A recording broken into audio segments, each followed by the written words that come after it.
নিজের জন্য আমি জান্নাত বানাই নাই, আমি আল্লাহ তোমার জন্য জান্নাত বানাই নাই রে গোলাম।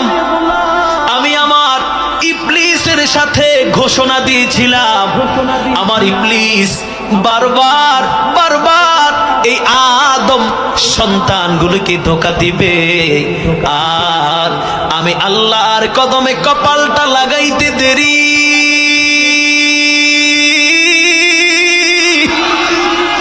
ও গোলাম, 70 বছরের গুনাহ নিয়া, 60 বছরের গুনাহ নিয়া গোলাম আমার কদমে আগাইতে দেরি হবে, আমি আল্লাহ গোলামকে ক্ষমা করে জান্নাতি বানাইতে দেরি করব না।